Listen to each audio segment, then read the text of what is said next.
Estamos 94 personas ya conectadas. Buenas tardes a todas y todos. Mi nombre es Mariana Castilla.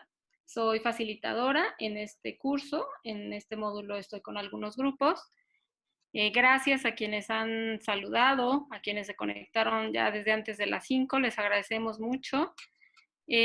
Antes voy a dar una breve introducción con algunos mensajes y la presentación del doctor Emanuel para que él pueda ya comenzar con la exposición. Pues bienvenidos a todas y todas a este última clase. Felicidades, pues están por concluir los contenidos del curso. Esta es la clase del módulo 4, herramientas de primer contacto a víctimas. Me imagino que muchos de los contenidos en algunas clases pude estar escuchándolas, y creo que en muchas clases estaban algunas dudas, algunos temas sobre atención a víctimas. Espero que hayan podido revisar los contenidos, las lecturas, las presentaciones. Y bueno, la idea es que hoy con el doctor Emanuel pueda hacernos una breve exposición de los contenidos del módulo y que ustedes puedan pues escucharle, y de ahí tal vez expresar algunas dudas que ya tienen o que va a salir de la presentación. Es muy importante hacer algunos avisos, como el que hicimos hace un momento, que ustedes nos vieron intentando coordinar. Bueno, un primer aviso es que tratemos durante la sesión de silenciar nuestros micrófonos para que no se vicie el audio. A veces se vicia y no podemos escuchar lo que están diciendo. Cuando después de la exposición va a haber un momento donde ustedes puedan dar algunas participaciones o hacer algunas preguntas. Les pedimos a quien vaya a hacerlo si puede activar su micrófono y su cámara.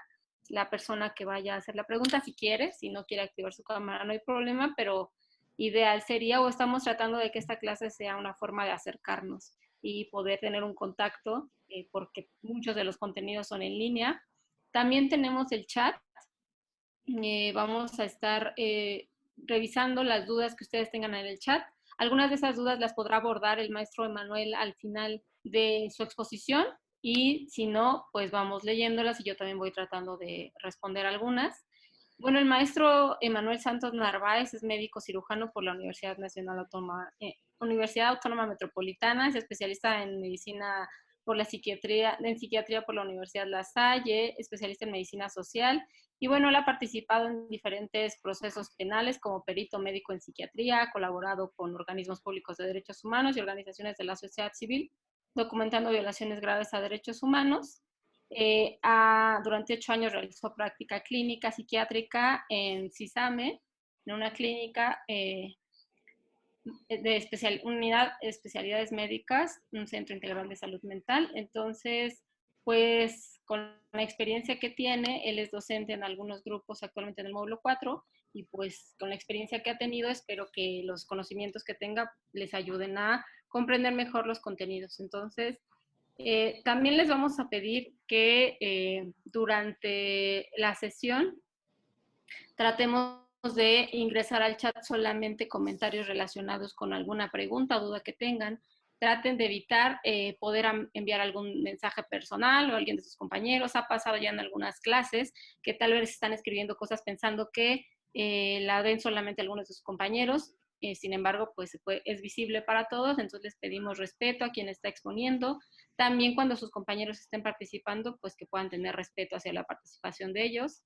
Y solamente decirles que pues en las participaciones del foro de evaluación traten de leer los contenidos para que nosotros podamos asignar una calificación relacionada con los contenidos, con lo que a nosotros nos están pidiendo evaluar. Recuerden que cuando nosotros vamos a evaluar un foro, estamos evaluando si ustedes han comprendido las lecturas. Entonces, si ponen muy generales, amplias, pues va a ser complicado. Esos son los avisos que queríamos hacer antes, la presentación del doctor Manuel, y pues yo le doy paso a la exposición del doctor Emanuel. Bueno, pues vamos a iniciar. Entiendo que solamente en el chat han puesto una pregunta en particular sobre el ejercicio del caso, preguntando sobre si el hecho victimizante que se va a indicar es las acciones que se realizan para poder tipificar un delito, pero bueno, vamos a ver algunos elementos que son importantes al respecto y que al final tienen que ver mucho con la forma en la que intervenimos ante situaciones como esta. Una de las cosas que son importantes y que difícilmente en general a los servidores públicos, no solamente a agentes de policía, sino incluso a médicos, enfermeras, trabajadoras sociales, maestros, etcétera, les cuesta trabajo entender, es que con el cambio en el enfoque, esto es pasar de una visión centrada en el delito y el probable responsable del delito, o la figura de delincuente, digamos, a partir de la década de los 80s, 90s, se voltea a ver qué es lo que pasa con las víctimas. Esto es importante porque realmente representa un cambio radical en la forma de entender las intervenciones tanto del sistema de procuración de justicia como de los agentes o servidores públicos que estamos involucrados de alguna manera con la atención a víctimas. Finalmente, recordemos que, de acuerdo a la ley general, todos los servidores públicos estamos obligados a intervenir cuando estamos ante una situación de victimización. En este sentido, una de las dificultades que mayormente hemos tenido al querer presentar o al señalar esto es que, por ejemplo, los médicos pueden decir, no, bueno, es que a mí no me toca atender casos de violencia familiar, o yo no tengo por qué hacer notificaciones e intervenciones de primer contacto, ¿no? Por ejemplo, con víctimas de delitos, etcétera. La realidad es que, por ejemplo, en esto que comentaba la maestra Mariana sobre mi presentación, por ejemplo, cuando yo estaba en la clínica, en esta clínica de salud mental, era muy frecuente que al momento de empezar a hacer la entrevista a un paciente de primera vez, nos percatáramos de que o había sido víctima de un delito o de una violación a derechos humanos, o existían una serie de condiciones que la ponían en riesgo o en vulnerabilidad. Entonces, es muy importante en ese sentido tener en cuenta esto porque lo que les comentaba sobre que esto implica una forma de ver diferente, esa es una de las principales dificultades que tenemos para poder valorar cómo es que vamos a intervenir. Y eso tiene que ver con un aspecto que es muy importante y es en particular el cómo vemos los fenómenos. Entonces vamos a hacer un ejercicio.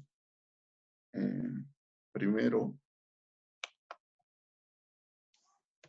lo voy a poner en mi pantalla. Les voy a pedir que pongan atención a lo que vamos a...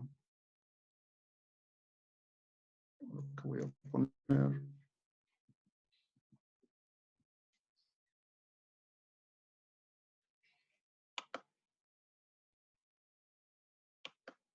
Esta es una prueba de atención. En esta prueba de atención, lo que vamos a hacer es, lo que les voy a pedir es que sigan las siguientes indicaciones. Déjenme ver que se ponga el video bien. Entonces, es una prueba de atención. Van a aparecer en la pantalla 6 personas y estas 6 personas van a estar... apaguen sus micrófonos, por favor. Estas 6 personas son 2 equipos, unos de playera blanca, unos de playera negra, y se van a estar pasando una pelota de básquet. Pueden apagar sus micrófonos. Entonces, lo que vamos a hacer es que les voy a pedir que pongan atención al video, y en el video van a ver cuántos pases de la pelota de básquetbol se dan entre los participantes de playera blanca. Específicamente los participantes de playera blanca. Entonces, lo vamos a correr.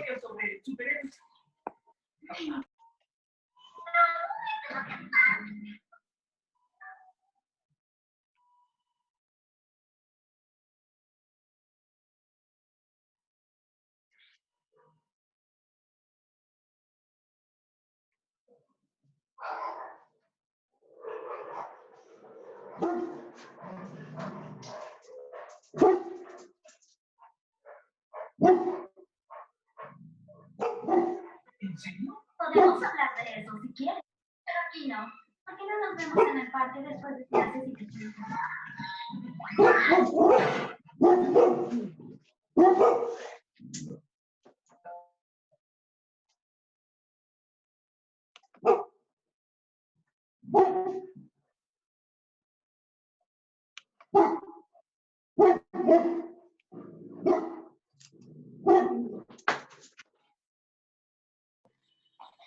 Una zorra superheroína. Interesante.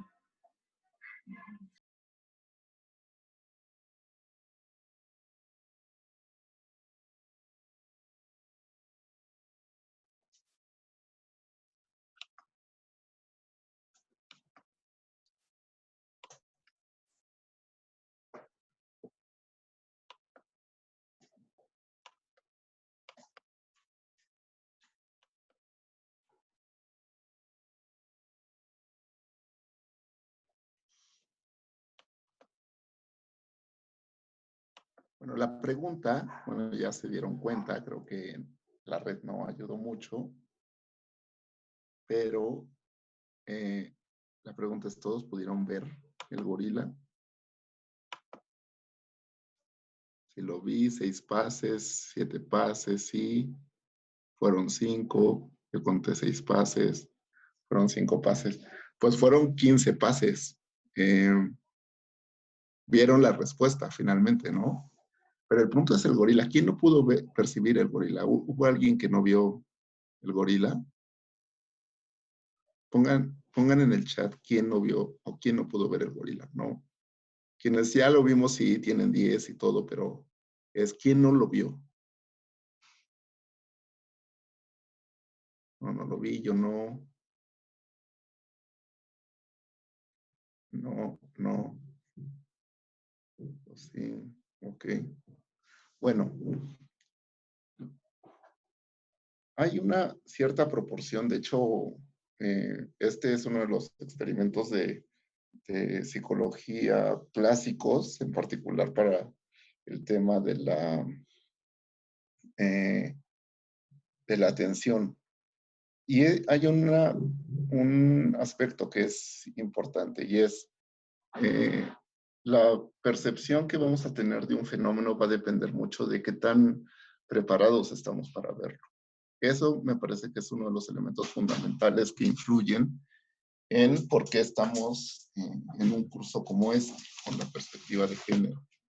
En particular, lo que se intenta con estas iniciativas pedagógicas es que el enfoque que tenemos respecto a los fenómenos de la realidad se amplíe y de esta manera nos podamos percatar con mayor claridad, con mayor eficacia de algunos de estos fenómenos a los que nos vamos a enfrentar. Y también se percataron de unos perros ladrando, efectivamente. Bueno, entonces, el punto en particular con esta situación es lo siguiente. Existe un término, y bueno, voy a empezar desde ahí porque me parece que es importante partir de este elemento para poder entender por qué este módulo y por qué lo que se está señalando sobre la necesidad de ser más conscientes con el tema de la perspectiva de género. Y hay un término que viene de la investigación cualitativa que me parece que es muy importante para este tema en particular y para que ustedes lo tengan en cuenta, y es este concepto de reflexividad. ¿Qué es eso de reflexividad? Uno podría pensar que bueno, dirían, ¿por qué utilizar un término que viene del lenguaje inglés, la lengua inglesa, y no utilizar el término reflexión? Ahorita vamos a ver algunos puntos importantes. Primero hay una distinción entre reflectivity y reflexivity, y esto tiene que ver con que mientras la primera palabra tiene que ver con pensar después del acontecimiento, lo cual es muy parecido a lo que sucede con el término en español de reflexión, reflexionar, que tiene que ver con esta idea de que es algo que hacemos después de un acto realizado, ¿no? Y que, como señala en la diapositiva, sería un proceso que está distanciado de la acción concreta. Esto es, la acción ya pasó y una vez que ya pasó, yo me detengo a pensar qué fue eso que hice o cómo lo hice o por qué lo hice, etc. El término reflexividad viene de esta otra palabra en inglés que implica más bien la toma de conciencia inmediata, continua, dinámica y subjetiva que está puesta o antes de la acción o durante la acción. En este sentido, ese es el por qué esta palabra se ha utilizado en esta adaptación al español de reflexividad y no se utiliza el término reflexión o reflexividad, que sería el término en español. Porque finalmente aquí de lo que se está hablando es la reflexión que se lleva a cabo antes de la acción y en el transcurso de la acción. Ahora, ¿esto por qué es importante y por qué es relevante para el tema que nosotros tenemos que ver? Vean esta frase que me parece que es muy importante y relevante y que se aplicaría a lo que nosotros hacemos, porque Mercado, Francisco Mercado, un profesor que ha fallecido de investigación cualitativa, él lo que decía es que las opiniones y estrategias metodológicas empleadas, más que ser un asunto de índole técnica, están íntimamente vinculadas al objeto de estudio, a las relaciones sociales establecidas entre los participantes de la investigación y al contexto de estudio.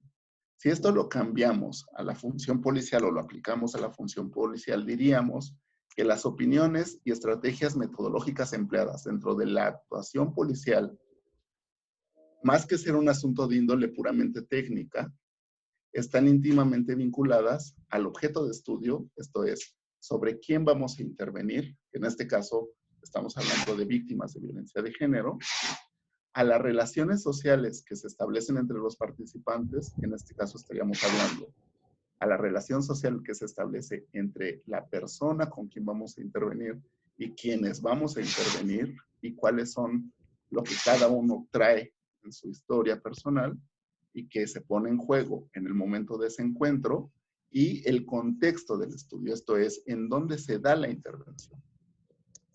Entonces, no puedo.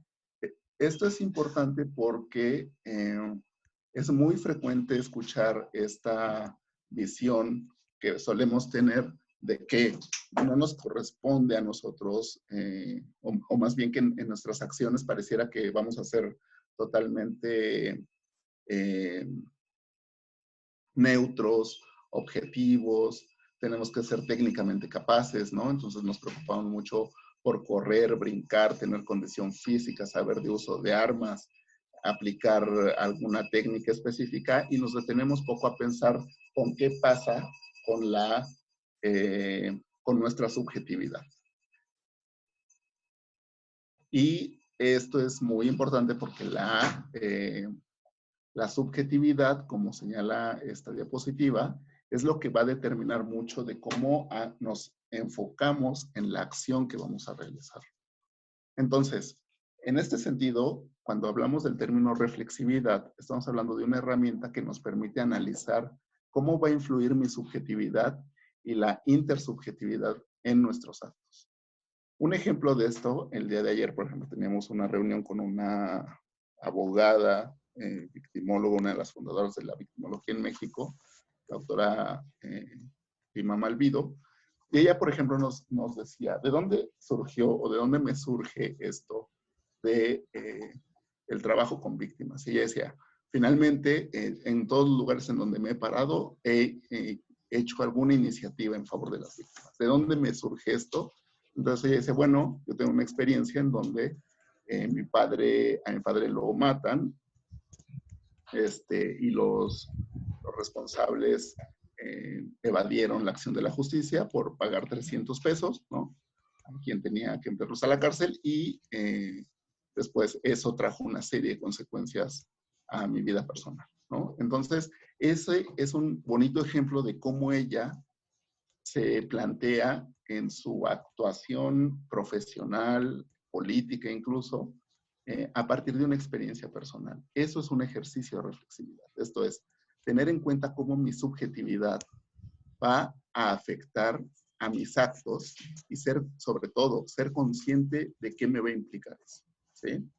En el tema del género, en el tema de la atención a delitos o a situaciones en donde el género está implicado, eso es muy importante porque cada uno de nosotros tenemos una serie de experiencias de las cuales no nos podemos desligar y que van a determinar mucho de cómo actuemos o cómo vamos a hacer la intervención.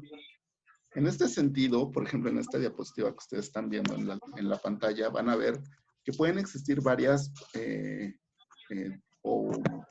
posturas respecto a algunos aspectos. Por ejemplo,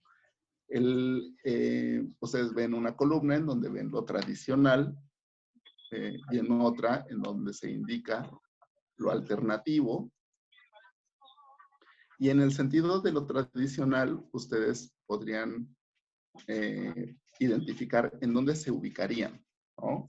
Esto es, en lo tradicional estaríamos hablando, por ejemplo, si hablamos del sexo, estaríamos hablando de esta postura dual, en donde dicen, no, sexo solamente hay dos, son hombres y mujeres, ¿no?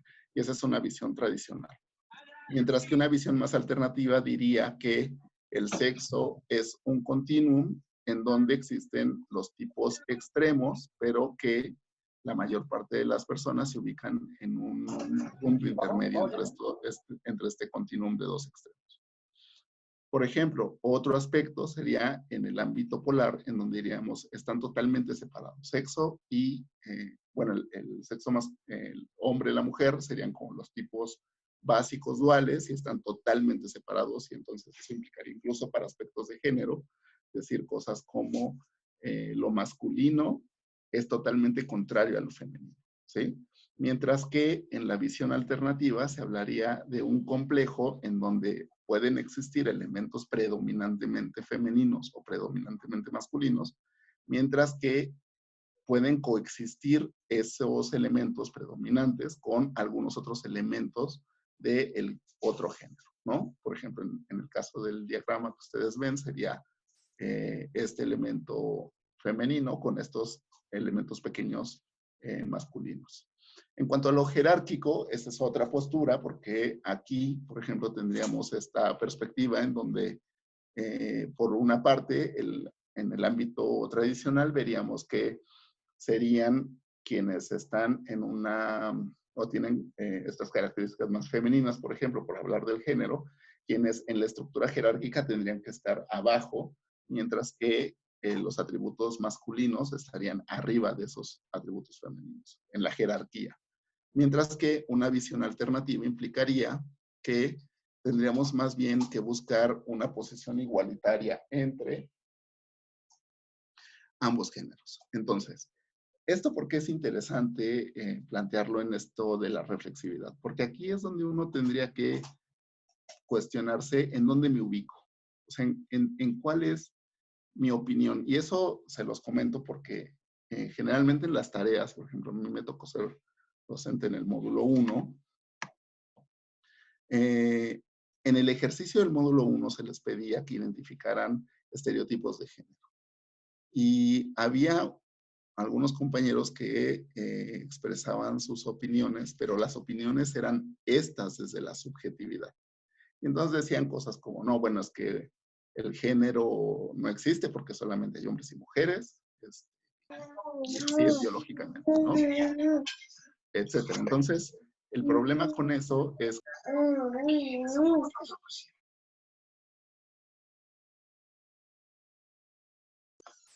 lo que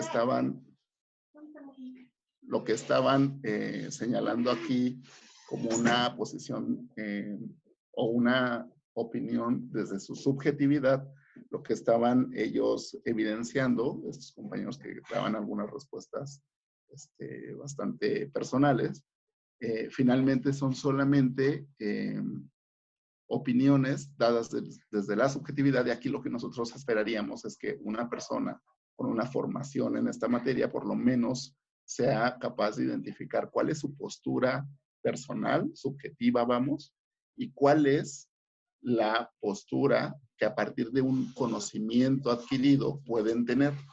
Y eso implicaría la posibilidad de modificar sus puntos de vista. En ese sentido, lo que vamos a tener es que tendríamos que identificar, por ejemplo, en esta tabla vienen algunas características, ¿no? Sobre esto del género, en donde, por ejemplo, se considera que es más múltiple que dual, que es más complejo que polar y que es más igualitario que jerárquico, y se establecen algunos aspectos, por ejemplo, en el deseo, ¿no? En el aspecto complejo sería, el deseo puede cambiar en el transcurso de la vida, la bisexualidad es normal. Entonces, este tipo de cosas pueden ser complicadas y pueden entrar en choque con nuestra opinión, con nuestra forma de ver los fenómenos. Y eso se vuelve algo muy importante porque eso se va a poner en juego cada vez que nosotros intervengamos. Y eso nos lleva al siguiente punto. El siguiente punto es el tema del poder, que es el elemento central. Eso me parece que es algo que es particularmente importante porque algo que nosotros usualmente no consideramos es que los actos sociales van a tener consecuencias para las personas. Y el poder es uno de los elementos que permean todas las relaciones sociales. Cualquier relación social, siempre que hay dos personas en un espacio, esas dos personas van a establecer un vínculo y ese vínculo va a estar permeado, impregnado por relaciones de poder. Piensen ustedes en las personas con las que conviven cotidianamente, ¿no? Pueden ser sus hijos, pueden ser su pareja, pueden ser los jefes, los compañeros de trabajo, y en todos hay una relación de poder. Ahora bien, ¿qué implica la relación de poder? ¿Y por qué es importante? Cuando nosotros hablamos del tema en particular de la violencia de género, estamos hablando de una situación de ejercicio de poder que va a tener una serie de consecuencias. Y esto se vuelve particularmente importante porque muchas de las intervenciones que se aplican la atención a víctimas de violencia de género pierden de vista el enfoque del poder. Y entonces tenemos intervenciones psicológicas, médicas, etcétera, pero que no se enfocan en este punto en particular. Un ejemplo que no tiene que ver en particular con el tema de género, pero sí con cómo el determinante social va a ser el más importante, más que lo biológico, es una persona a la cual le doy atención y esta persona me refiere, él es padre de una persona desaparecida y me manda mensajes y me dice que se siente muy mal, que ha tenido una serie de síntomas de ansiedad muy importantes y en este sentido, cuando yo reviso el tratamiento que él está tomando, tiene un tratamiento farmacológico psiquiátrico adecuado, tiene antidepresivos, tiene benzodiazepinas y tal, pero la cantidad de ansiedad que él maneja es muy alta. Y cuando él me dice, cuando le pregunto, ¿qué otro factor o qué factor cree usted que influye para que se sienta así? Su respuesta es que es particularmente cada vez que lo llaman a darle reportes de avances, entre comillas, sobre el caso de su hijo. Y en particular hay un antecedente que es la liberación de una de las personas que fue detenida por su caso en particular y que fue liberada. Entonces, en ese sentido,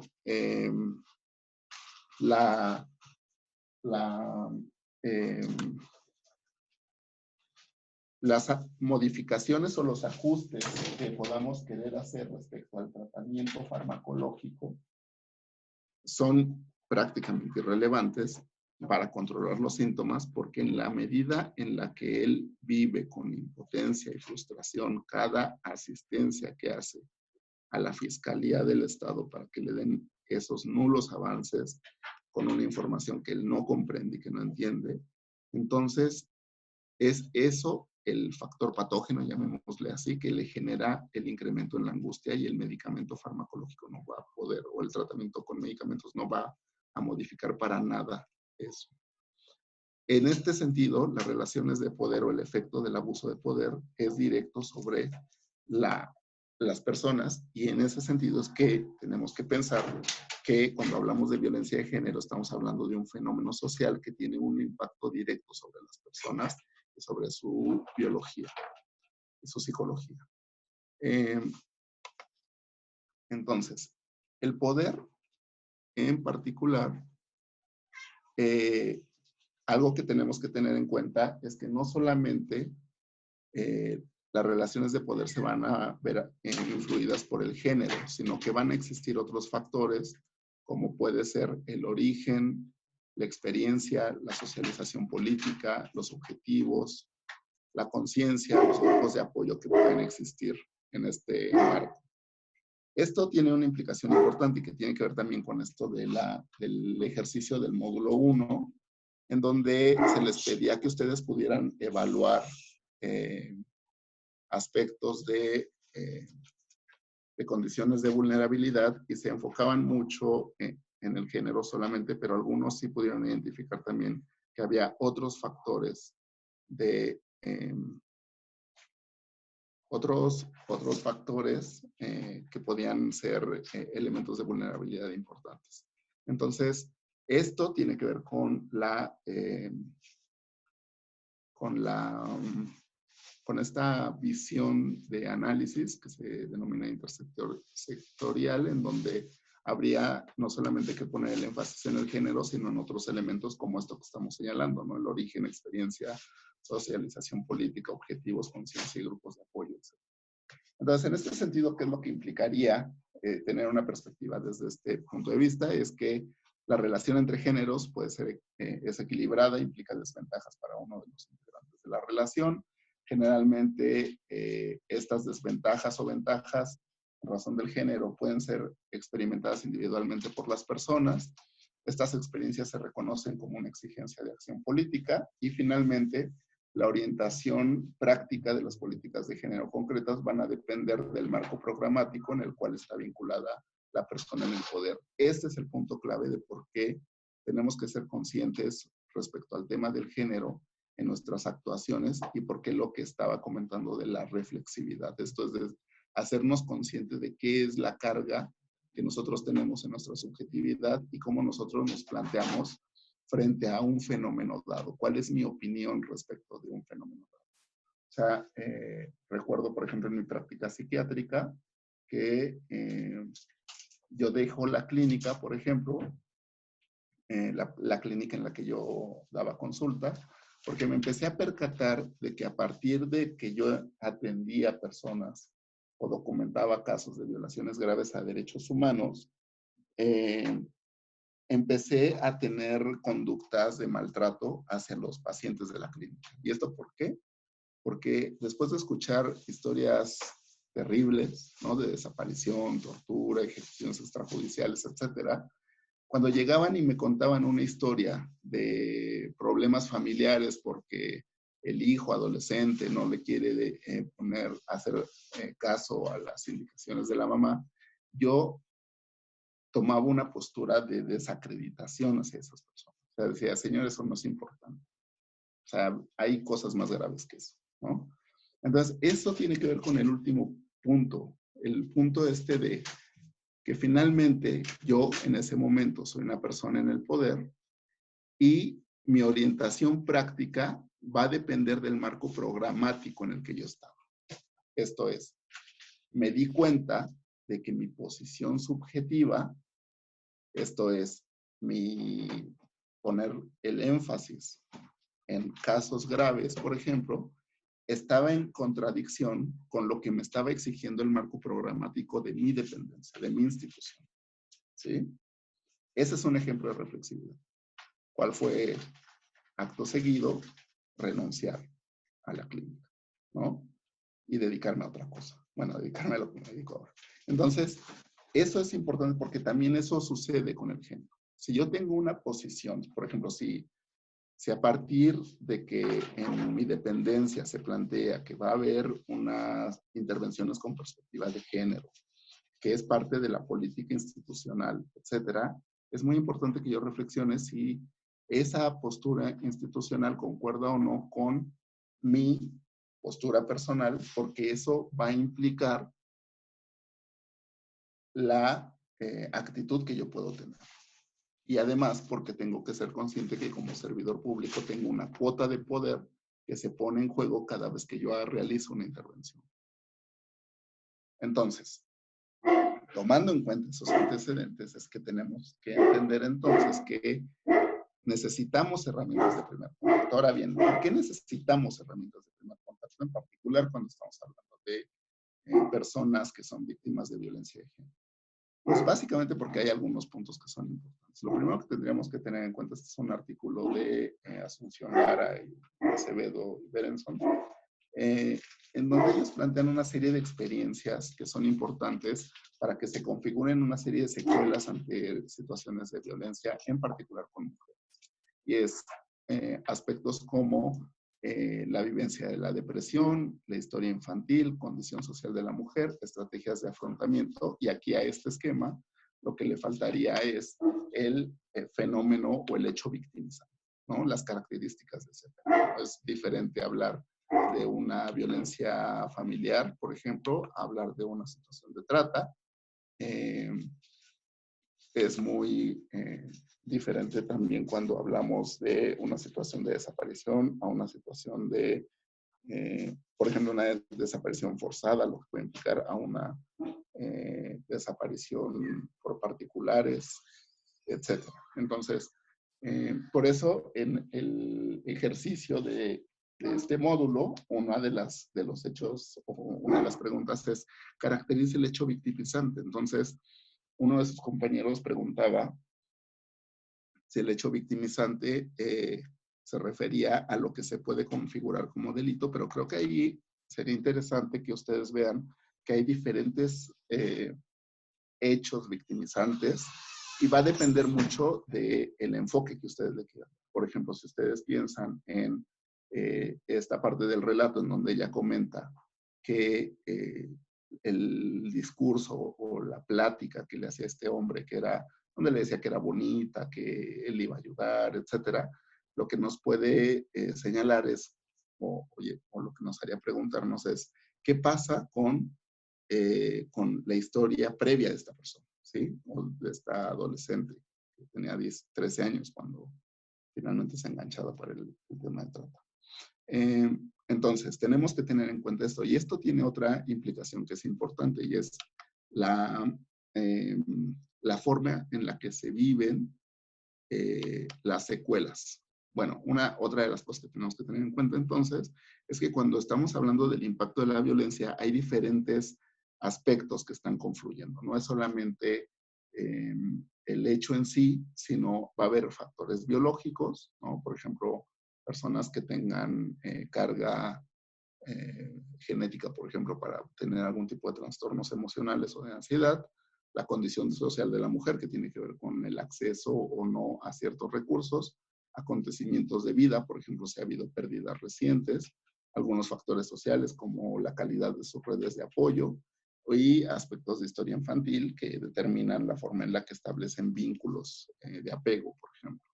Entonces, con esto lo que quiero decir es que cuando nos encontramos con otra persona, es como, ¿cómo les diré? Es como verse frente a frente y ser conscientes de que esa otra persona trae atrás de ella toda una mochila, pongámoslo así, una mochila en donde trae cargados todos estos elementos, ¿no?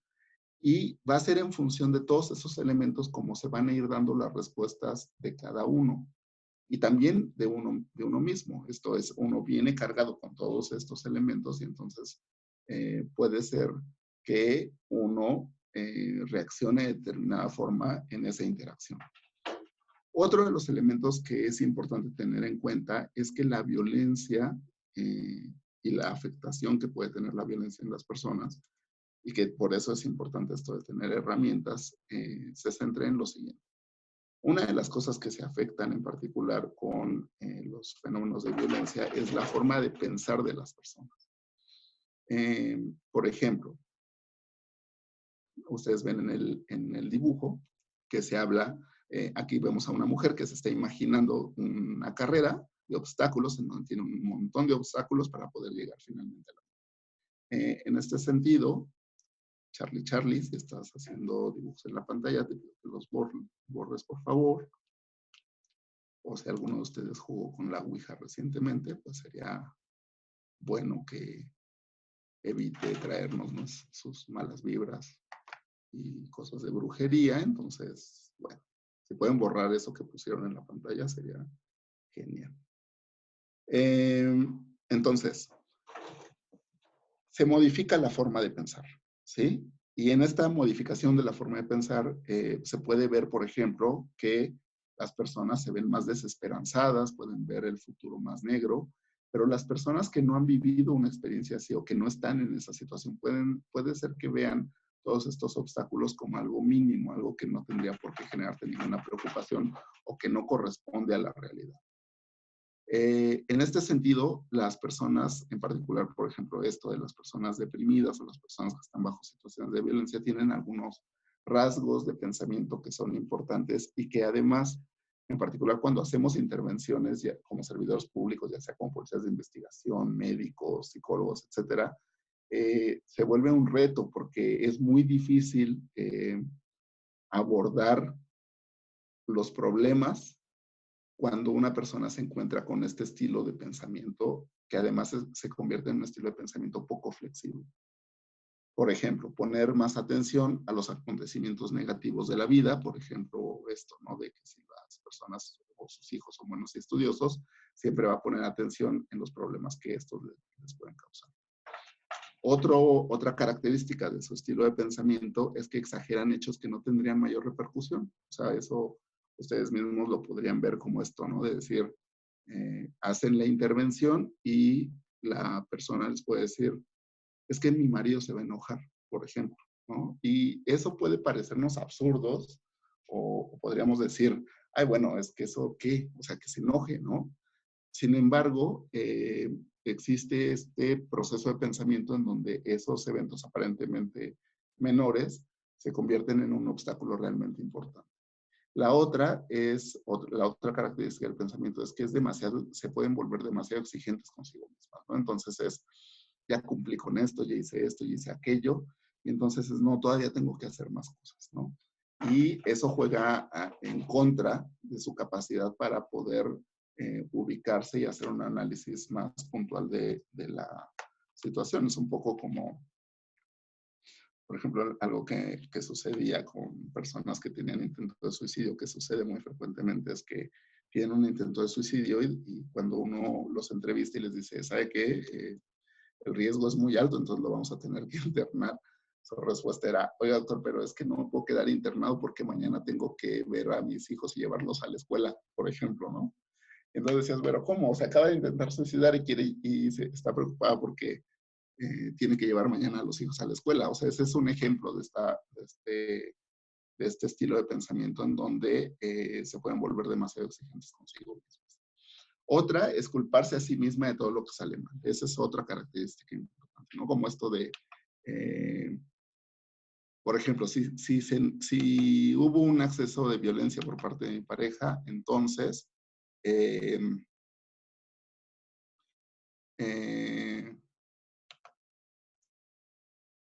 si hay un acceso de violencia por parte de la pareja, entonces una de las respuestas posibles puede ser, pero es que yo lo hice enojar, ¿no? Y luego si a eso le agregamos la postura o las preguntas que pueden llegar a hacer algunos operadores del sistema de justicia, como, pues, ¿qué le hizo, señor? ¿No? ¿Por qué lo hizo enojar?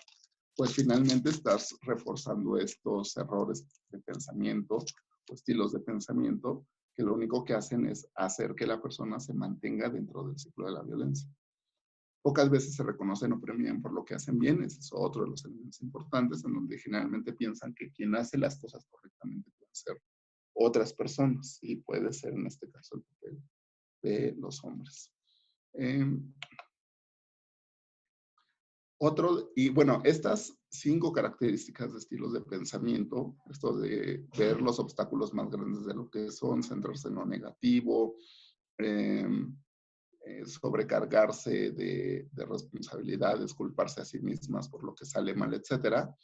Pues los hombres también los tenemos, pero ahí es donde se vuelve relevante esto del género, porque en el caso de los hombres no es que no nos deprimamos, los hombres más bien por nuestra construcción de género, precisamente, tenemos formas diferentes de reaccionar.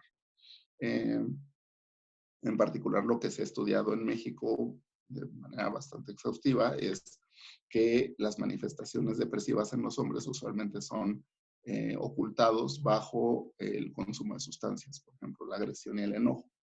Entonces, ese es un ejemplo más por aquellos que piensan que el género es como el COVID, que no existe.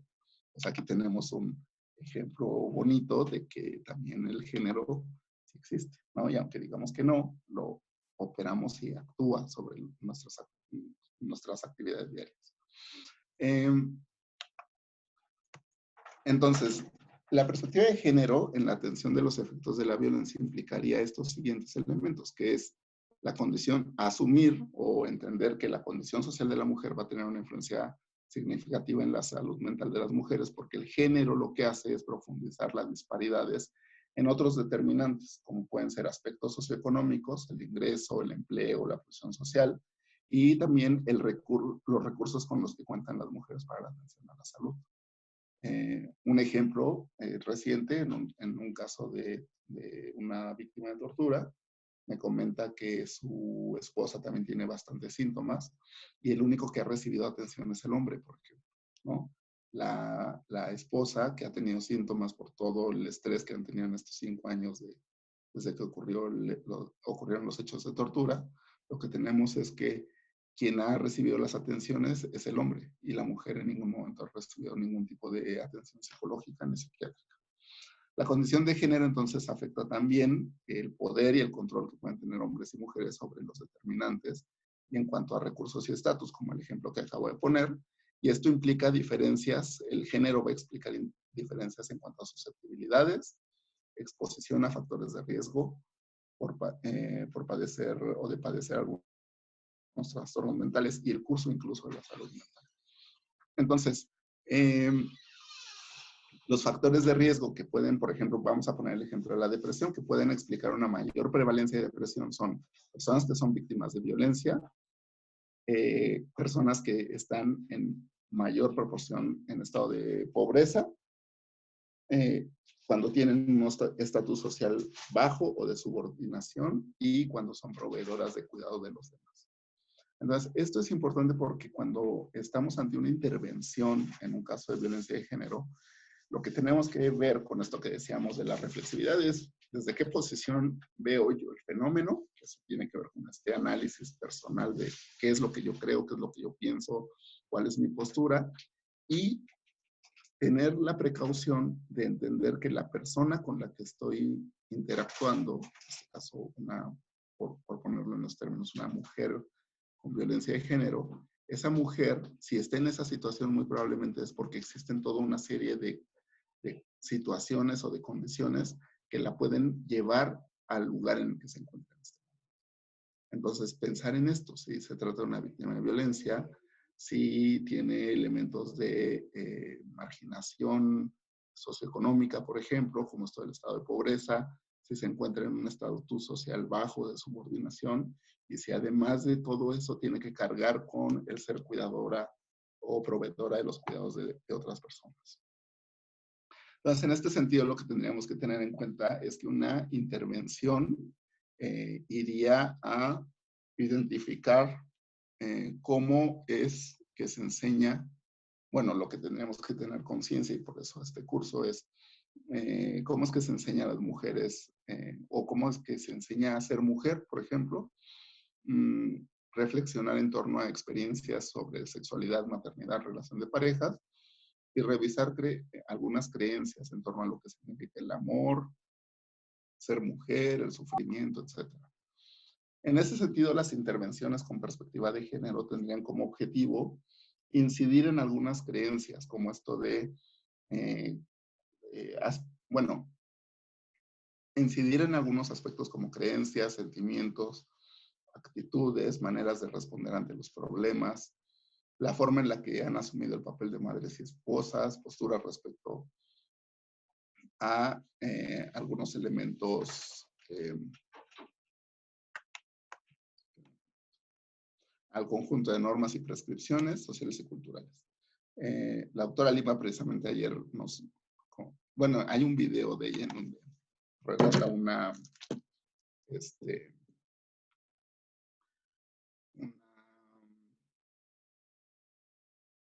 experiencia interesante de una jueza, en donde la jueza se percata de la situación de violencia que vive esta mujer y la mujer comenta que existía todo un aparato, llamémosle así, de violencia alrededor de ella, que no se limitaba al hombre agresor, sino a la familia de esta persona, a los vecinos, etcétera. Y bueno, además vivía en un lugar en donde estaba toda la familia de la pareja. Entonces, la indicación que dio esa jueza fue que para ir a rescatar sus papeles personales, esta mujer iba a ir acompañada de granaderos. Y la forma en la que lo relata, la doctora Lima precisamente va en función de esto. Entonces, incluso dice que en su relato señala que la jueza le dice a la mujer, te voy a empoderar por una sola ocasión, ¿no? Y era esto de que llevaron a un grupo de granaderos para poder entrar por sus papeles y todo esto. Y tiene que ver con esas acciones que uno puede en su momento realizar en algunas intervenciones que pueden generar ese cambio positivo en torno a lo que significa ser mujer. Para eso se requieren son cosas delicadas en el sentido de cómo hacemos ese tipo de intervenciones. En mi caso yo tengo 3 hijas y, por ejemplo, en mi caso ha sido que experimenten con su fortaleza física y eso implicó meterlas a taekwondo, que hicieran combate. Hace unos meses una de mis hijas estábamos jugando y entre juego y juego me subió una patada a la cabeza, y es evidente ver ese cambio en su actitud, por ejemplo, el tener esa experiencia de fortaleza física. Bueno, entonces, eso es lo que buscaríamos con la intervención con estas características. Y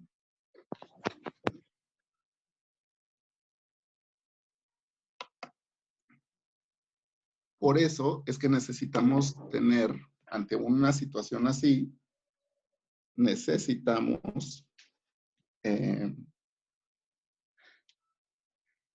si vamos a trabajar, a ver, por ponerlo en los términos, ¿sí? Entonces partimos de que estamos hablando de un tema que es delicado, que nos implica a nosotros personalmente, que a la otra persona, o partimos de que la otra persona también está afectada y que va a tener una serie de situaciones de vulnerabilidad que la van a hacer más sensible a nuestras intervenciones, necesitamos tener alguna estrategia para tener una comunicación eficaz y eficiente. Y esa estrategia de comunicación es lo que nos proporcionan los primeros auxilios psicológicos.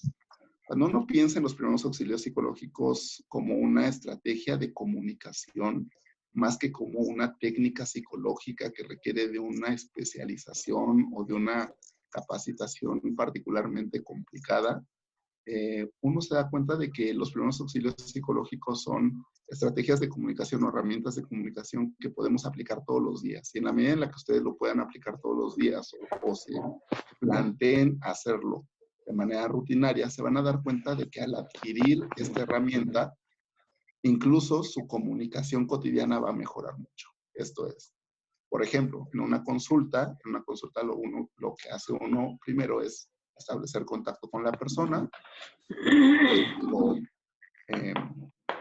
Buenas tardes, soy el doctor Manuel Santos, soy médico psiquiatra, dígame que le pueda ayudar, lo veo a los ojos y establezco alguna algún contacto emocional al respecto. El siguiente elemento es ¿para qué le puedo ayudar? Y entonces lo invito a que la persona hable de su problema y yo identifico los diferentes elementos del problema. Una vez que hago esta identificación de los diferentes elementos del problema, entonces puedo explorar ya algunas alternativas de solución. Una vez que exploro algunas alternativas de solución, puedo tomar una decisión y entonces planteo un plan de acción. Y una vez que planteo un plan de acción y que la persona me lo acepta, entonces le digo cuándo nos vamos a volver a ver. Eso que les acabo de decir que es el proceso de consulta, más es rutinario y que ya hago en automático cuando una persona me pide una intervención, es exactamente los mismos pasos o los mismos 5 pasos de los primeros auxilios psicológicos. Entonces, ¿cuál es el objetivo o meta de los primeros auxilios psicológicos? Es, primero, restablecer el enfrentamiento, la capacidad de enfrentamiento inmediato que tiene la persona respecto al suceso que está viviendo. Esto es, ayudarle a que pueda ser capaz otra vez de enfrentar la situación a la que se enfrenta. El otro elemento es reducir la mortalidad. El otro objetivo es proporcionar apoyo. Y el otro objetivo es servirle de enlace con fuentes de asistencia. Los 5 componentes de los primeros auxilios psicológicos, que es este ejemplo que les ponía en la consulta, es primero, realizar el contacto psicológico. Segundo, analizar las dimensiones del problema. Tercero, sondear posibles soluciones. Cuarto, asistir en la ejecución de pasos concretos, que ahí tiene un elemento importante que ahora voy a comentar. Y 5, el seguimiento para verificar el proceso. Entonces, en el contacto psicológico, básicamente es invitar a que la persona hable, escuchar y sintetizar o reflejar sentimientos y hechos. Y una recomendación es evitar el contacto físico. En el segundo elemento es analizar todas las dimensiones del problema y ahí sirve mucho tener esta división en momentos. O sea, ¿qué pasó antes? ¿Cuál fue el evento en particular? ¿Y cuáles son los elementos a futuro inmediato? En explorar posibles soluciones es identificar un rango de soluciones tanto inmediatas como las que se puedan dejar para después. Y aquí es muy importante que se aliente a la persona a que explore diferentes ideas respecto a lo que se puede hacer. Eso, incluso eso que puede parecer mínimo, es muy importante porque eso ya nos permite o ya le permite a la persona darse cuenta de que existen alternativas a la situación a la que se está enfrentando. Esto de ayudar a la ejecución de acciones concretas tiene un elemento que es muy importante y es que ahí es donde se da una evaluación del riesgo por parte de quien esté interviniendo. Esto es, si la mortalidad es baja, esto es, la persona puede actuar en su beneficio, entonces lo que vamos a hacer es simplemente ser facilitadores para esas soluciones. Si existe una mortalidad alta, entonces tenemos que tener una actitud directiva. Esto es, nosotros tenemos que asumir el control y establecer los enlaces o incluso buscar algunas otras fuentes de apoyo, ya sea familiares o incluso instituciones.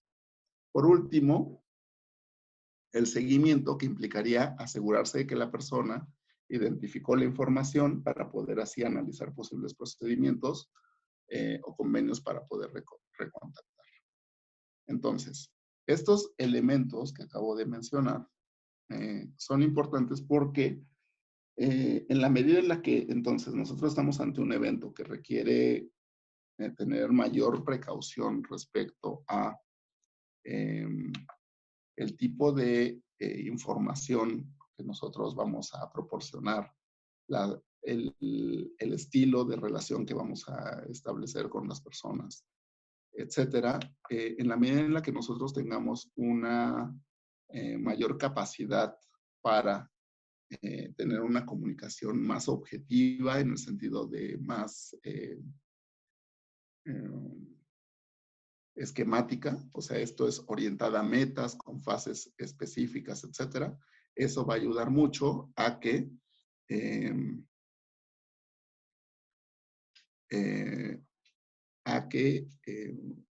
nuestra comunicación sea eficaz. Estoy leyendo, perdón, pero ya me pasé al chat y estoy leyendo algunos elementos. Y es que el punto clave es que la evaluación de riesgo no es un paso, a ver, no es solamente una cuestión de, de sentarnos y hacer un procedimiento específico de evaluación de riesgo. Eso le corresponde efectivamente a un área concreta. Pero cuando yo estoy haciendo mi intervención como primer respondiente, es importante que yo en ese caso evalúe el riesgo. O sea, les voy a poner un ejemplo. Si yo estoy como médico psiquiatra en una clínica, en la clínica en la que trabajaba, llega una mujer paciente que yo sé que es víctima de violencia de género y la veo con moretones. Y entonces yo le digo, ¿qué fue lo que le pasó? Y el relato que ella me hace, y esto es un caso real, no es fake, no es una fake news. Lo que me dice ella es que con su pareja, bueno, con el esposo de su, con el hijo, el papá de sus hijos, este señor se entera, le dicen que esta mujer probablemente ya tiene otra pareja, entonces va a la casa, empieza a agredirla, se hacen de golpes.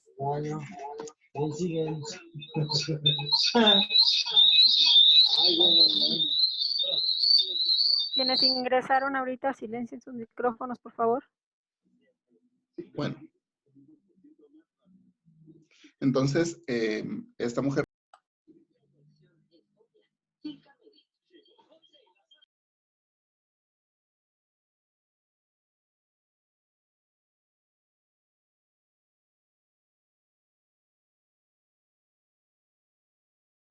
Emanuel, ya no se escucha.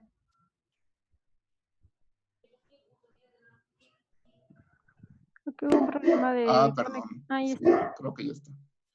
Bueno, sí, ¿en dónde me escuché? ¿En dónde me quedé? En lo que de la fake news que estabas contando. Ok.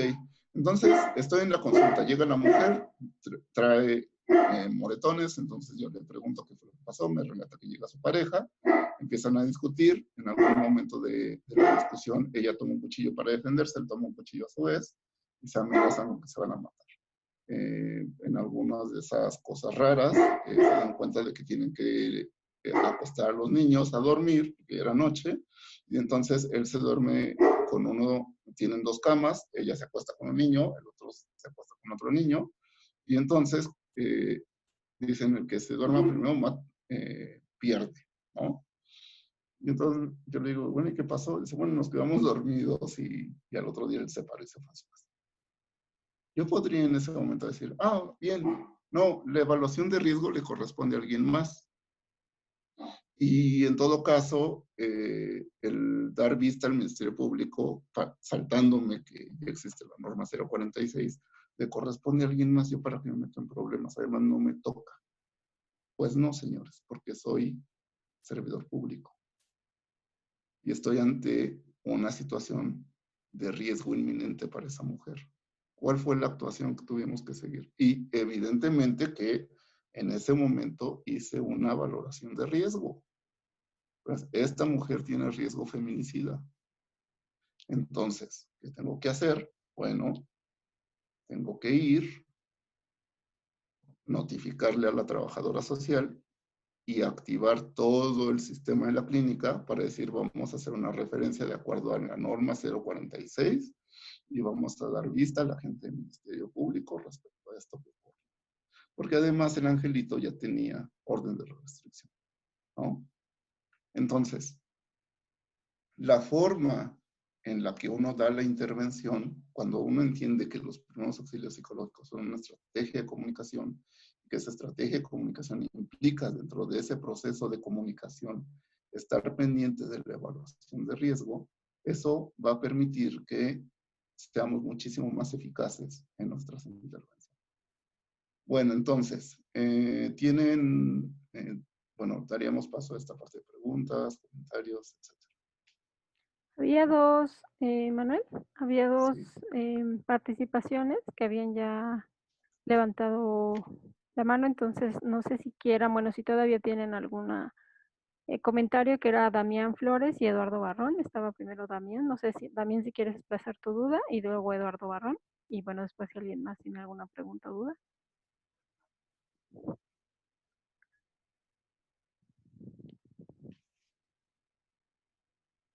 También. O Eduardo, si quieres empezar, Eduardo, que tienes ya levantada la mano también.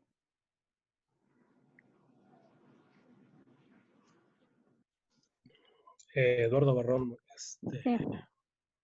maestra. Sí, es que tenía unas par de preguntas que quedaron atrasadas sobre la situación del ejercicio de poder en la violencia de género.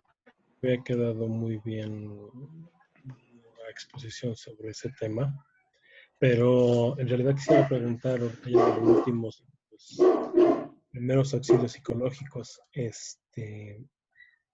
¿cómo podría, maestro Emanuel, en nuestra función policial, cómo se podrían aplicar los 5 pasos que ahorita nos estaba dando de manera práctica, por decirlo así, la manera en la que abordamos nosotros a la víctima, la forma en que valoramos el problema, cuál sería la aplicación más o menos práctica en nuestro caso. Digo, me parece, no, creo que como usted había comentado, no es algo que sea, bueno, me parece muy similar a algo que también nosotros hacemos en la función policial cuando llegamos, cuando conscientes llegamos al lugar y valoramos la situación del entorno, la peligrosidad que podría darse y sobre eso los factores de riesgo, ¿no? Esa sería mi pregunta. Gracias.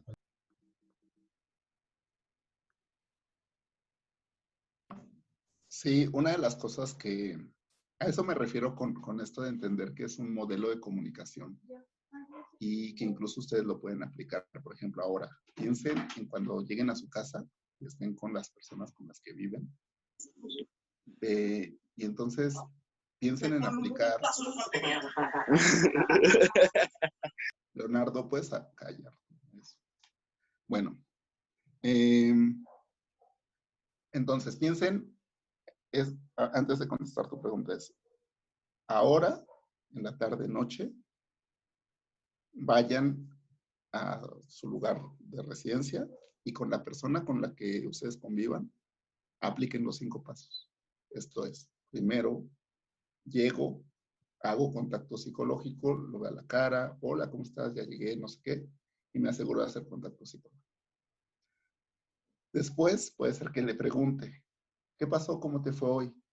Le estoy invitando a hablar, y entonces me va a decir todo lo que hizo en el día, ¿sí? Puede ser que dentro de todo eso que hizo en el día hay algo particular que tengan que resolver. Entonces ustedes pueden decir, bueno, ¿y qué has hecho para ese caso en particular? Y les va a empezar a decir qué es lo que hizo o qué se le ha ocurrido para hacer eso, ¿no? Para resolver ese punto en particular. Una vez que ustedes hacen el análisis de qué es lo que ha intentado hacer esa persona, entonces puede ser que ustedes organicen las diferentes alternativas y ustedes le dan una propuesta de plan de acción.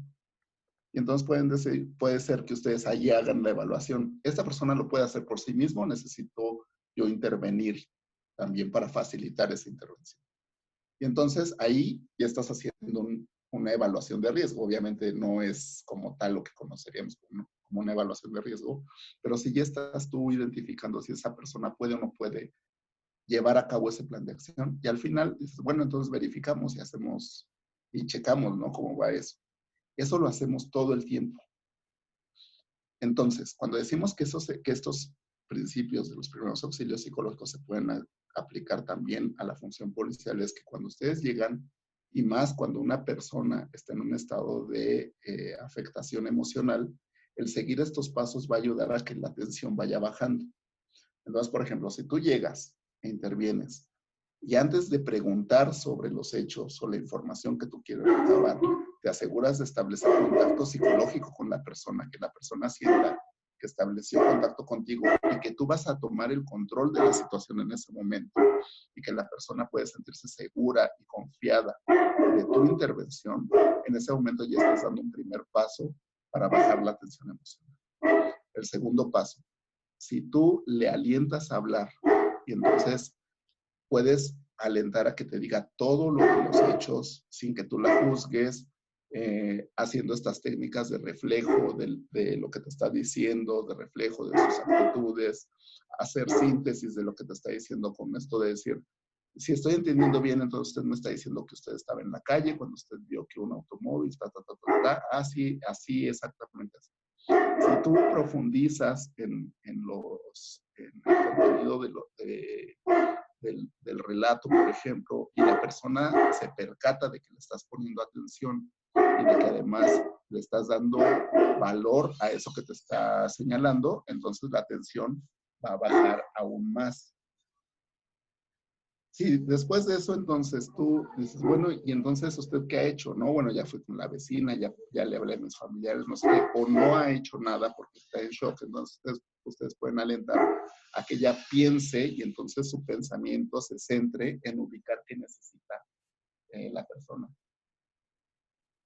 Entonces, a partir de eso, ustedes lo que van a tener es que esa persona, al verse alentada ahora a pensar sobre las posibles alternativas, la atención va a bajar aún más. Y entonces puede ser que usted diga, por ejemplo, aspectos de necesidades, ¿no? Ya se puso en contacto con un familiar, necesita un vaso de agua, quiere que le consiga, no sé, una manta, si están en una situación en donde la persona está a la intemperie, etc. Entonces eso ya baja aún más la tensión. Y finalmente, esto es decir, bueno, vamos a armar el plan de acción. Entonces lo que vamos a hacer es A, B, C, D. Entonces, esto, ¿no? Mira, ahorita vamos a llamar a una unidad, van a venir, le voy a pedir que usted se quede aquí, ya viene en camino su familiar, etcétera. Entonces ahí ya se está activando la capacidad de agencia de la persona. Entonces la persona ya siente que tiene más control de la situación. Y al final nada más estableces algún tipo de convenio para volverse a ver, si es que se van a volver a ver o volverse a recontactar, o simplemente decir esto, mire, yo tengo que hacer esto, tengo que ir a poner mi parte informativo, lo que sea, pero le marco, le mando un mensaje a tal hora o más tarde para ver cómo se encuentra. Entonces, a eso me refiero con que los primeros auxilios psicológicos son una estrategia de comunicación que nos permite tener una comunicación eficaz porque va centrada a un fin, que son estos 4 que mencionábamos: restablecer la capacidad de afrontamiento, disminuir la mortalidad, hacer contacto con fuentes de ayuda y además proporcionar apoyo. Y de esta manera vamos a ayudar a que la persona tenga una mayor capacidad para manejar la situación. ¿Sí contesté? Perdón, sí, y no más quería agregar es que, bueno, mi manera a lo mejor de resumir esta cuestión del auxilio psicológico sería, como usted lo mencionó, establecer un vínculo de comunicación, ¿no? Establecer una vía de comunicación con la persona. Es que, bueno, perdón, nada más me hace a veces, me da inquietud entre el punto 3 y 4.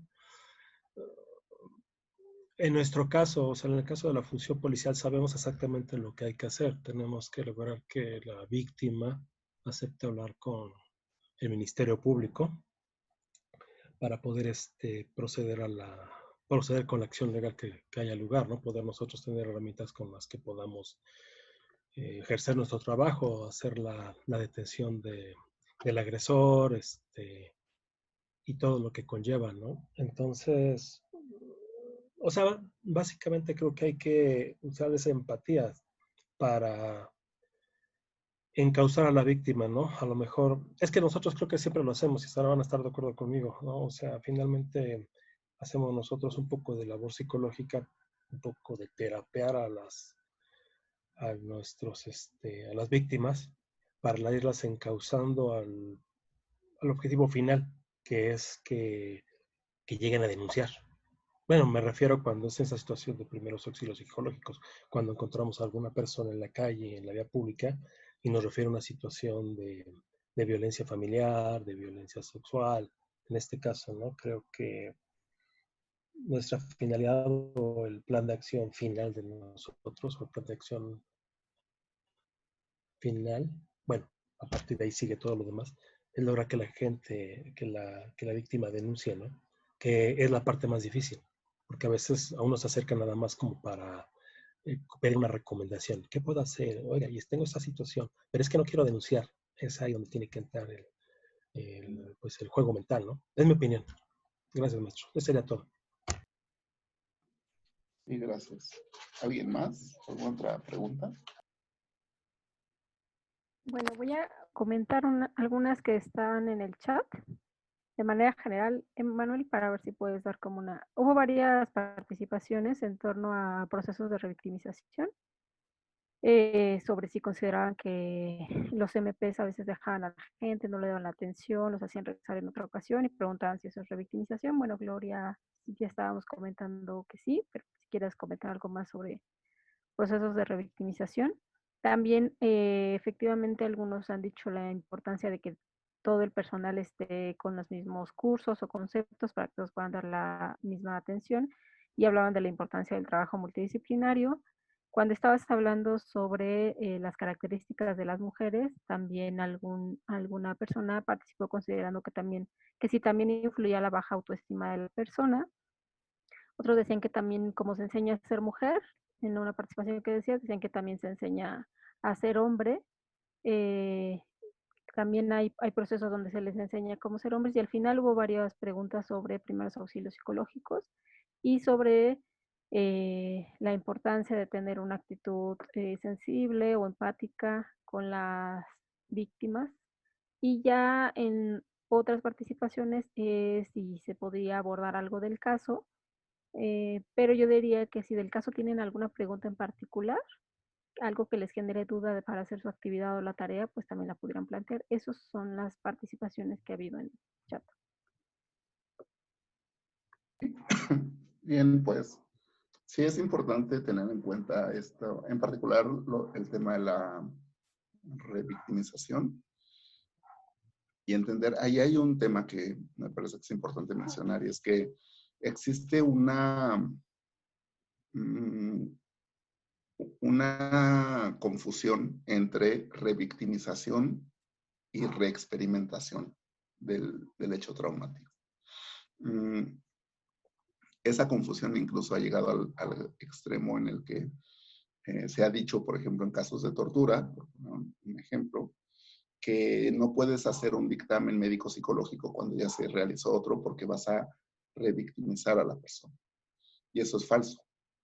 ¿Por qué? Porque la revictimización implica todos aquellos actos que realizan funcionarios que están dentro del sistema de procuración de justicia, en donde afectan a la dignidad de la víctima, que ya vivió una primera experiencia victimizante o un primer hecho que le causó algún tipo de daño, menoscabo, de acuerdo a la definición de la ONU, y después llega al sistema de procuración de justicia o al contacto con los operadores del sistema de procuración de justicia, y entonces vienen afectaciones a su dignidad. Esto es decirle que ella es culpable, que qué andaba haciendo, que ella es responsable, que por qué anda de buscona, etc. Una cosa es eso y otra cosa es la reexperimentación. La reexperimentación es un fenómeno psicológico que se da cuando una persona que vive un hecho traumático se ve expuesta a un estímulo que le recuerda el evento traumático.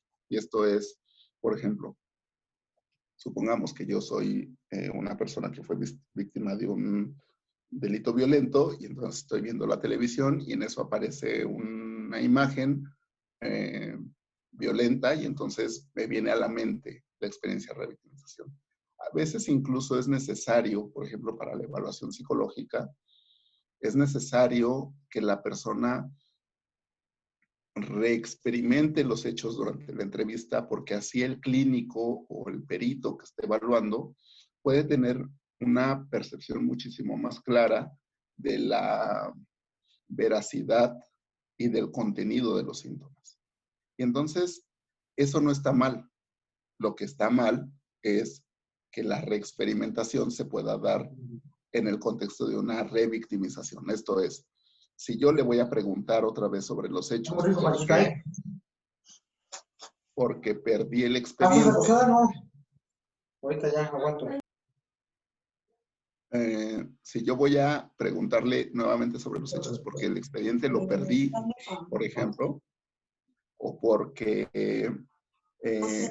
no he leído el expediente, y ahí ya está el relato de los hechos, pero yo no lo he leído, y entonces, porque no le he dado importancia al caso, entonces ya estaría hablando de una revictimización. Todos los cursos que nos han hecho de derechos humanos, así todo eso se tienen que escuchar. ¿El Oscar? Por favor, silencien sus micrófonos, no lo estoy pudiendo hacer desde acá. No sé quién es Huawei, por favor. Querido Huawei P20, checa tu micrófono. Ya lo silencié. Ok. Ya vi que clases. Entonces, eso es un tema importante. Muchas veces, y eso es algo que se tiene que distinguir, porque puede ser que incluso como parte de su labor policial, ustedes inevitablemente lleven a las personas a una reexperimentación del evento, pero hay que tener mucho cuidado con el respeto a la dignidad y a los derechos de las víctimas, porque entonces sí estaríamos hablando de una revictimización. Sobre esto de que nos educan de que sí, efectivamente nos enseñan a ser, enseñan a ser mujeres, también nos enseñan a ser hombres. Por eso esta diapositiva en donde señalaba lo de la depresión en este estilo de pensamiento, que es particularmente centrado en mujeres, pero que también en los hombres tenemos una forma de manifestar la depresión que está vinculada con la forma en la que nos enseñan a ser hombres, ¿no? Como esto de la violencia, la agresión, el consumo de sustancias, etc. Bien, ¿alguna otra duda?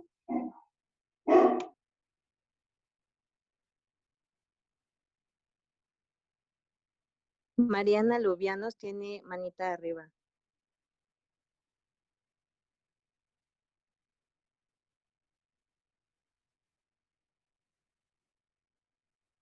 Emanuel, Mariana Lubianos. Mariana Lubianos. Sí, Mariana, ¿estás por ahí? ¿Puedes activar tu micrófono para tu Ya duda? bajo la mano.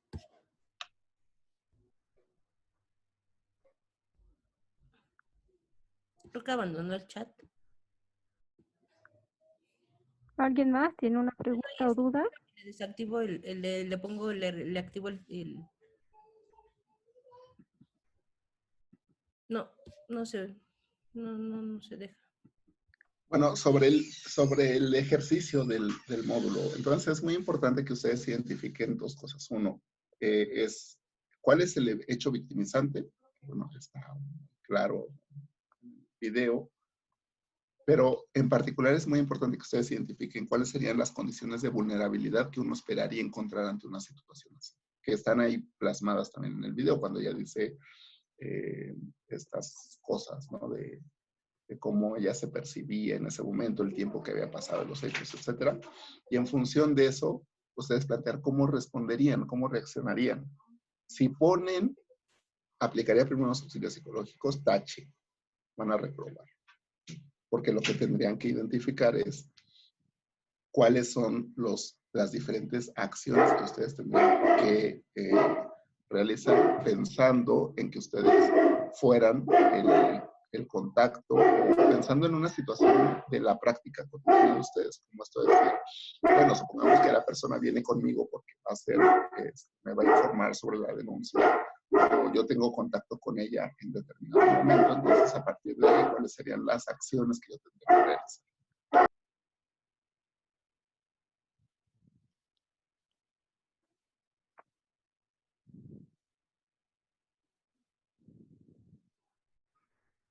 Ya no escuchamos. Creo que se fue el sonido. Sí. Alguien, si quieren participar, pueden ir levantando su mano y los vamos anotando para que si alguien más quiere participar, dar una opinión, hacer una pregunta.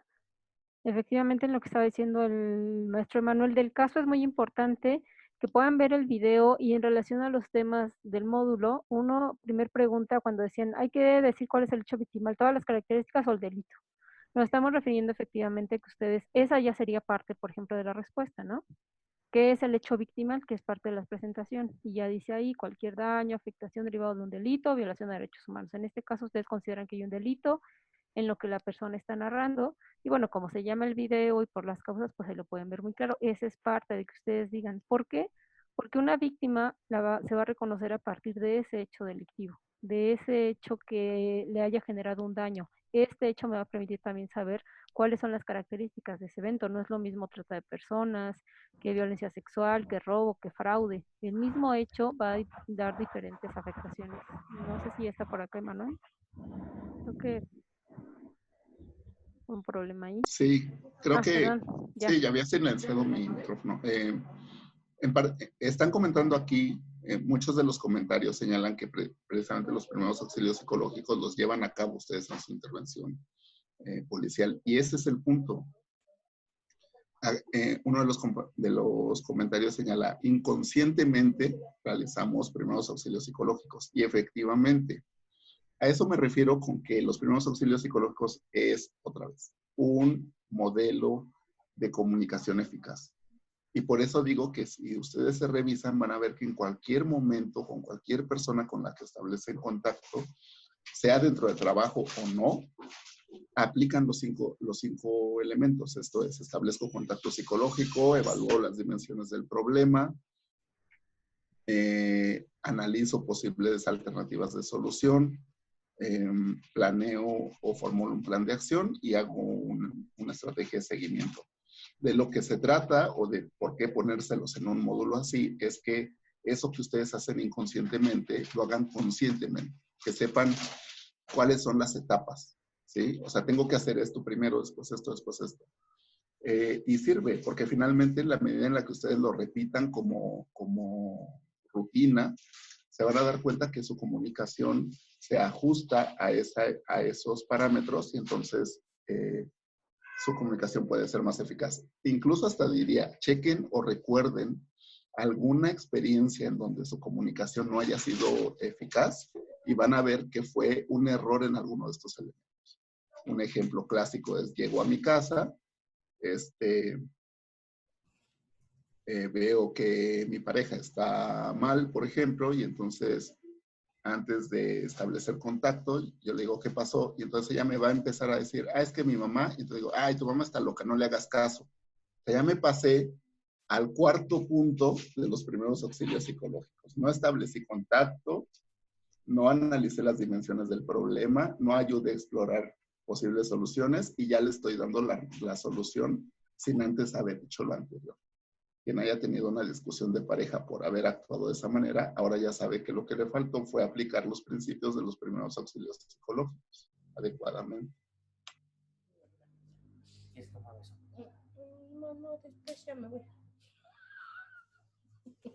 Bueno, había algunas preguntas hubo una participación sobre si, bueno, Daniel preguntaba que en particular cuáles serían los tips para atender a las víctimas o las herramientas.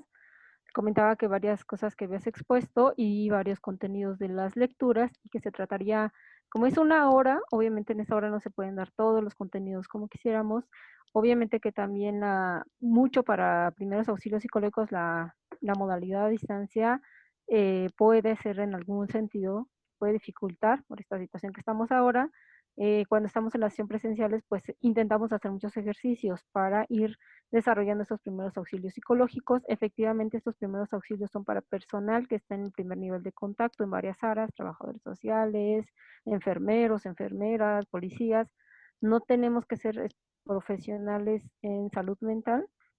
De esto se trata precisamente, que sea un primer contacto que permita a la persona que no sea grave la situación emocional que está viviendo, que vaya generando recursos y en un caso posiblemente vayan a requerir ir a atención más especializada, pero eso va a depender de ese análisis que yo hago en este contacto o en esos primeros auxilios que le puedo brindar.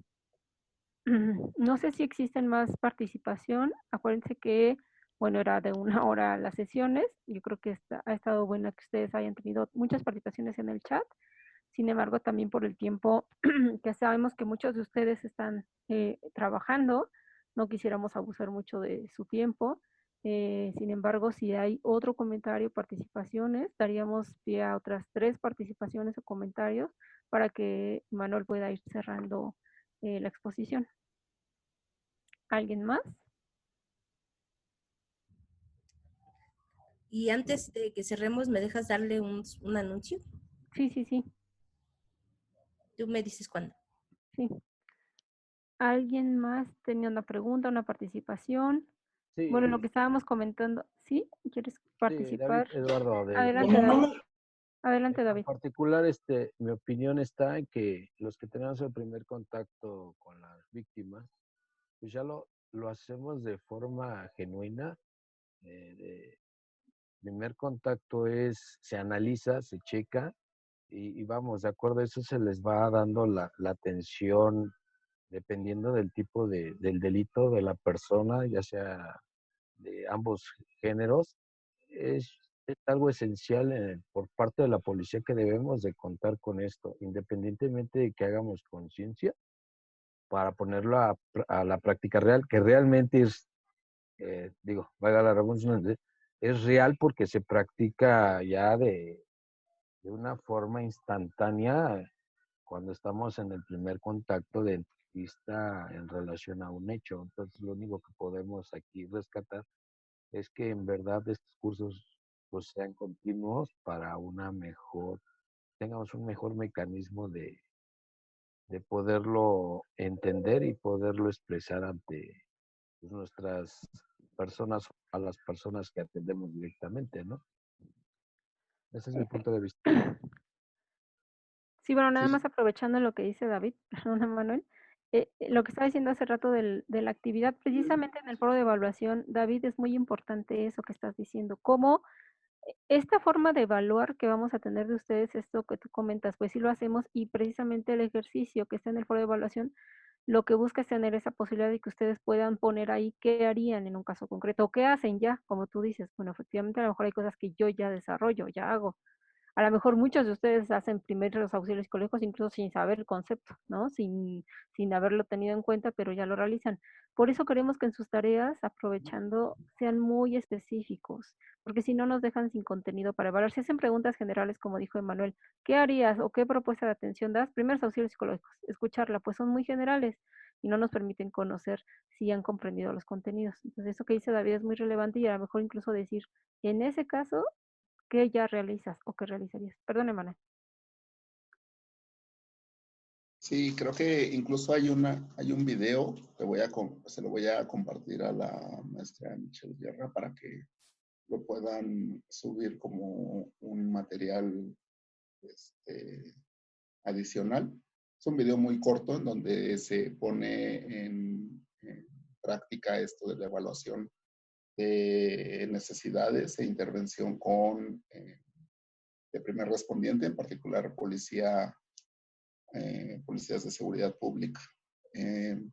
Y ponen en práctica esto, o sea, es finalmente como los diferentes momentos de los primeros auxilios psicológicos y cómo finalmente es una cuestión de comunicación. Lo importante aquí es hacernos conscientes de eso, o sea, decir, bueno, yo lo practico, pero lo puedo hacer mucho mejor una vez que yo tengo mayor claridad de los diferentes pasos y en particular los objetivos, porque incluso esto que comentaba uno de sus compañeros en su presentación, en la duda que plasmó, me parece que es muy importante en el sentido de que eh, si, por ejemplo, si en su objetivo ustedes señalan que uno de las cosas a donde ustedes quieren llegar es a que la persona denuncie, entonces tal vez es muy importante que ustedes establezcan contacto psicológico con la persona para que una vez que se establezca el vínculo de confianza,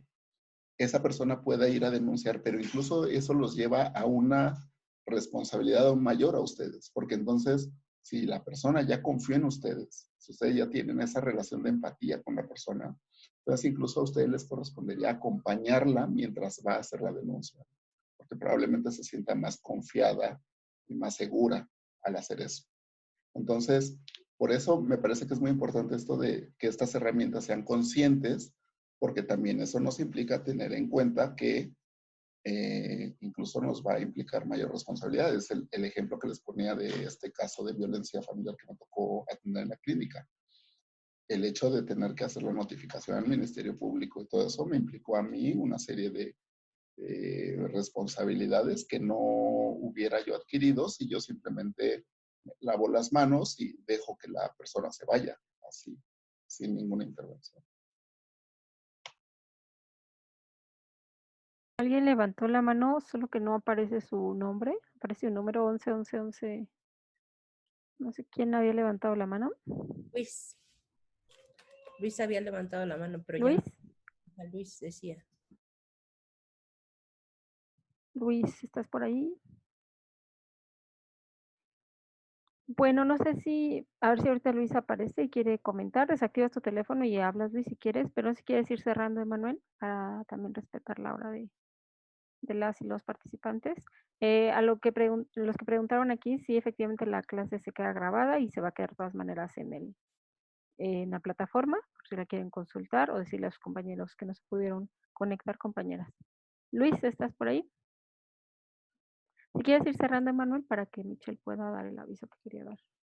Sí, bueno, entonces en resumen, esto de la sesión del día de hoy y del módulo 4, es importante entender que la violencia de género, primero, es un fenómeno que va a tener implicaciones directas en las personas, que va a tener consecuencias que puede afectar en particular la salud mental de las personas y en especial esto que comentábamos del estilo de pensamiento. Eso hace que la comunicación se pueda convertir en un proceso difícil por esto que comentábamos de estas 5 características del estilo de pensamiento de las personas que tienen alguna afectación emocional. En ese sentido, es importante que nosotros tengamos algunas herramientas y en particular para el primer contacto, que es el enfoque que se le está dando en este momento, y para un nivel de atención donde cualquier servidor público podría intervenir, los primeros auxilios psicológicos son una herramienta fundamental. Esta herramienta de primeros auxilios psicológicos es solamente un modelo de comunicación eficaz orientado a metas en donde ustedes al seguir una serie de pasos pueden disminuir la mortalidad o el riesgo de mortalidad, disminuir el impacto que el hecho victimizante tiene sobre las personas, aumentar su capacidad de afrontamiento, establecer una relación de apoyo hacia la persona y vincularla con otras fuentes de apoyo. Entonces, finalmente, la invitación es que a ustedes sean más reflexivos, o en esto que decía de la reflexividad, sobre la actuación que ustedes realizan, las herramientas que ustedes aplican y hacer más conscientes estos diferentes pasos que ustedes aplican en su intervención cotidiana para ser más eficaces. Y bueno, eso sería todo. Muchas gracias.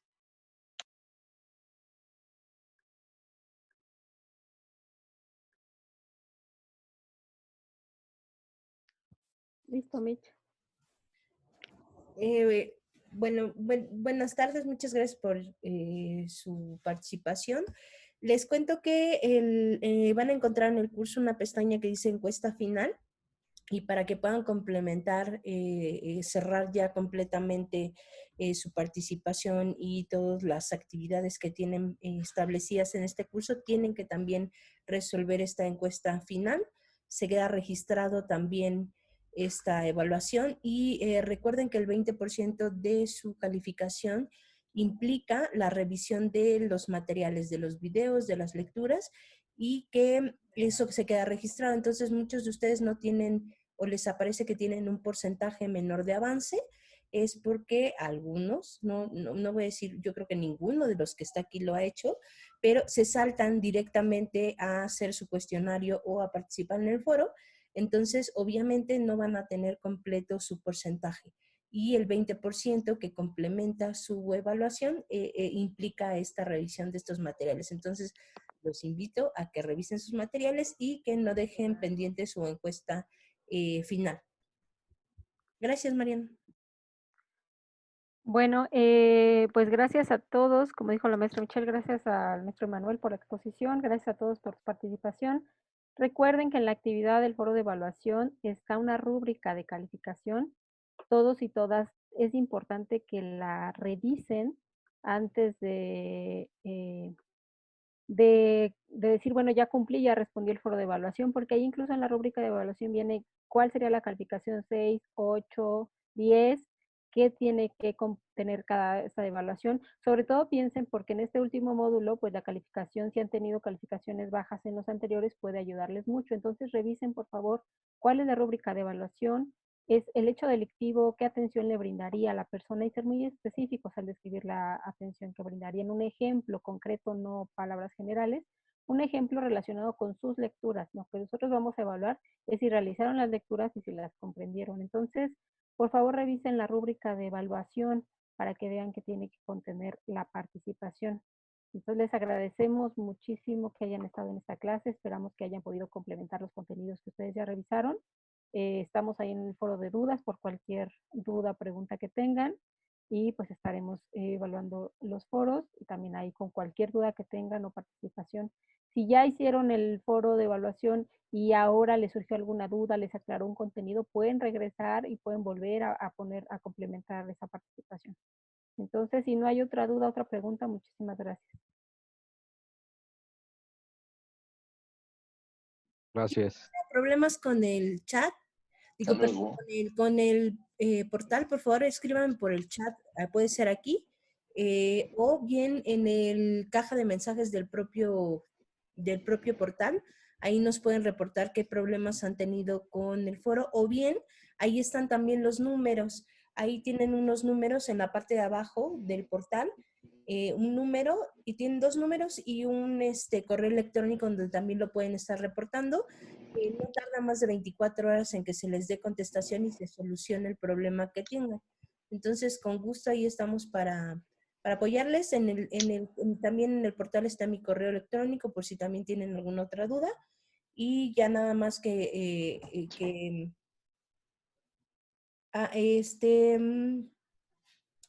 sí, también ahí están las compañías que les van a estar solucionando sus dudas. Ahí no sé si quieras tomar la palabra, Yeya, porque no te entendí lo que me dijiste. Bueno, pues ahí ustedes pueden contactarnos así. Eduardo, los problemas que tengas con el chat, por favor, dínoslo para que podamos solucionar, con el portal para que podamos solucionarlo. Entonces, si ya no hay otras dudas. Y también de Próspero, que me preguntó, la verdad es que escribieron tantos en el chat que perdí su pregunta. Entonces también si me la puede volver a plantear para podérsela responder. Y pues nada más, si no hay más que dice César Barrón que no se percató que los foros solo estarían abiertos un día. No están abiertos un día, están abiertos toda la semana.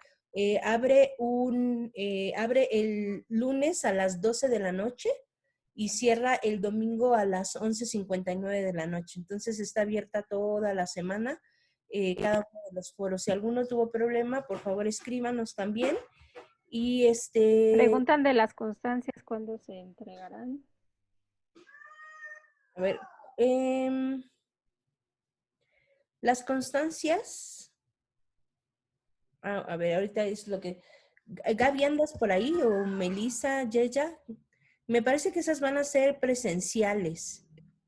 Hola, hola. Ahí, Mireya, sí. Mireya, fíjate. En cuestión de las constancias, esas todo depende de la situación de la contingencia, pero van a ser de manera presencial. Es bien importante que lo sepan, por favor, porque cuando las reciban, ustedes nos tienen que firmar de recibida su constancia. Entonces se les van a dar indicaciones por medio de la plataforma en cuanto tengamos indicaciones del lugar, los horarios para poder recoger su constancia. Muchas gracias. Sí, entonces, pues si ya no... ok. Próspero, veo lo de la corrección de tus apellidos en el portal. Ahorita lo guardo. Y no sé si alguien tiene más. ¿Alguna otra duda?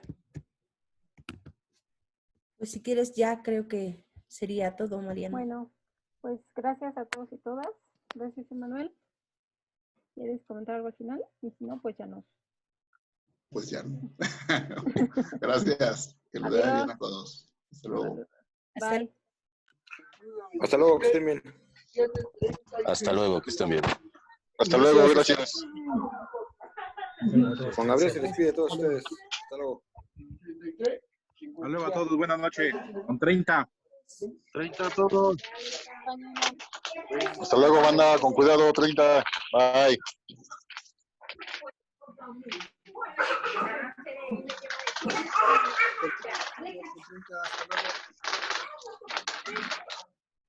Gracias por todo, maestro. Mucho utilizar, compañeros. Hasta luego. Hasta luego, maestra. Buena clase.